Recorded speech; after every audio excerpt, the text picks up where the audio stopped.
How's it going, guys? It's Kass. As always, if you've been enjoying my content, then make sure you hit that subscribe button. Today's video is going to be a little bit different than the normal Demon Hunter content. As we get closer to Shadowlands, I thought I'd make this video just to talk about how to level more efficiently and some of my specific plans for leveling efficiently in Shadowlands specifically.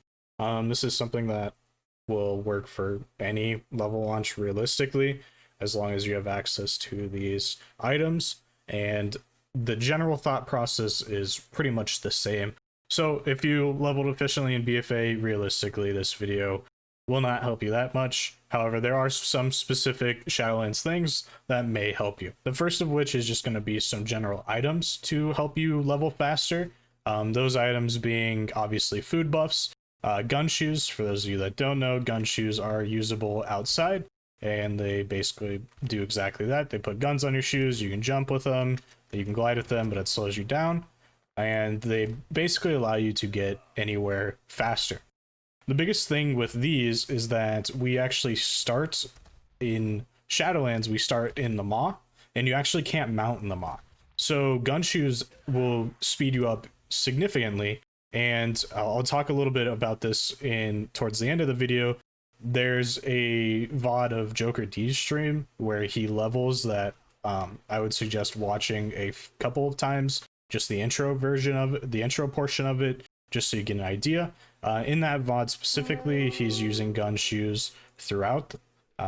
So you can just watch him and see where he's using gun shoes. And realistically, if you use those in the same situations, you're going to be able to get a significant distance advantage on most of the casual players. The next step is drums. Drums stop working after you're above level 50, so you don't need a lot of them. I'm honestly only going to have these 3.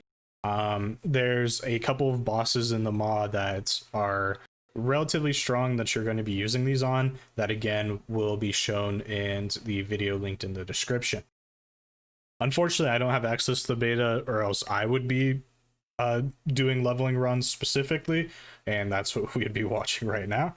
But this is going to be more of just things I'm going to be using and less of like a specific guide for it, if that makes sense.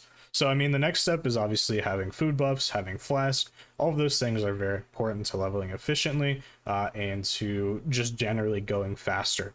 Also, there is the Darkmoon Fair flag. I made a video about that a couple of weeks ago. If you got that during Darkmoon Fair, then go ahead and use that. In that video, it also talked about how we are in the Maw and you can't mount in the beginning, so you don't want to be using that at the start. Another big thing to talk about is with this expansion specifically, this is the first time in 2 expansions that we've had a linear progression. So the way Shadowlands actually is going to work is we won't be able to go to any specific place. So when we think about BFA, we could go to anywhere in BFA, and there wasn't progression. You could start in Zuldazar, you could start in Nazmir, you could start in Vol'dun, you could go anywhere. However, in the Shadowlands, we're going to be starting in Bastion, and then we're going to be cycling throughout the whole Shadowlands on our adventure. But what this means is that there's going to be more density of players in these zones. Obviously now there's sharding and all of those interesting systems that WoW has. However, I feel like that's actually going to make situations worse for people. When we think about realistically with sharding, how it will work is once we get to a new zone, we'll be entering a new shard. Realistically, you're going to consistently be put in layers with other players.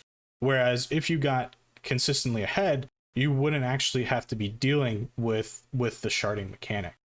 Or if you went to a specific zone and it spread more people out, there'd be a lot less people per shard. So basically, the main idea of leveling in Shadowlands is going to be getting ahead in like the first 30 minutes to the first hour, and then maintaining that lead throughout the rest of the expansion, or the rest of the leveling process. Another important thing to think about is the actual reaching level 60 isn't actually our end goal. Our end goal is to finish all of the class specific objectives. So in each zone, you're going to have specific class quest lines, the story campaigns for each zone. You have to finish all of those to unlock the covenant systems for each zone. So in order to actually get to endgame content, pick your covenant, you have to actually finish all of these storylines. So it really actually isn't a race to level 60 per se. It's more of a race to get the actual physical quest lines done as fast as possible. So that's something important to think about. So realistically, it doesn't really make sense to be killing extra mobs on the way or anything like that, because you're going to have to be doing all of these quest lines anyway. And for most people, you're going to be getting capped before you even get to, or you're going to be getting to level 60 probably right as you get to Revendreth, and then you're going to be finishing out the rest of the quest line at the end at level 60, which will kind of feel bad. So realistically, I would suggest killing as few monsters as possible, and then once you start getting to those end levels, if you're realizing, man, I don't have that many quests left, that's when you should be looking towards potentially killing more monsters if needed. The next thing to talk about with leveling specifically is that your goal in Shadowlands should be to get your primary character up as fast as possible. However, if your primary character is a class that's not specifically a good leveler, then potentially it might be an idea to level an alt first that is a good leveler, and then you actually get to skip a lot of the required scenarios on alts. So potentially, if you're playing a class that doesn't level very well, if you're playing a tank or a healer and you don't have that great of off-spec gear, but you have a well-geared DPS that's a fast class, so like a druid, a hunter, potentially a mage, potentially, or obviously demon hunters, very good at leveling. I would suggest playing one of those classes at the beginning, getting all of your quests done as long as you have good enough gear, and then moving on from there. And really, that's gonna be it for the leveling scenario in BFA or in Shadowlands. Your whole goal should be to get ahead and to get ahead early, and then once you're ahead, stay ahead. Obviously, most people are going to be using Azeroth Autopilot. They have a Shadowlands version. The actual quest line for the Shadowlands version is pretty good. It doesn't really deviate from the path all that much, and it's not something that I would suggest not using. It's a very good fallback plan, and it makes it so you can autopilot the quest lines. Lastly is what I talked about towards more of the beginning of the video.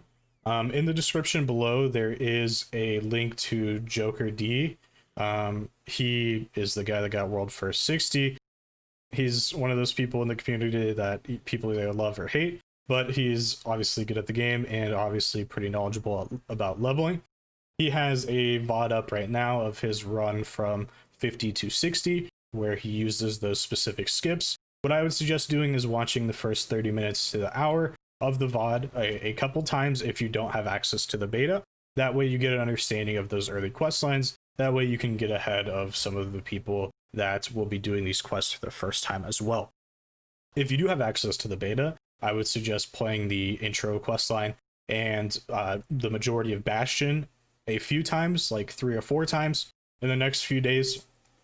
And if you really feel like it, you can do a full level. I wouldn't suggest doing multiple full levels. I would do 1 or maybe 2 at max.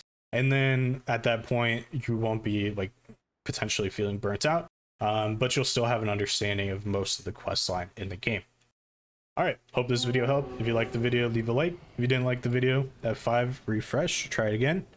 Maybe you'll like it the second time. Have a good one.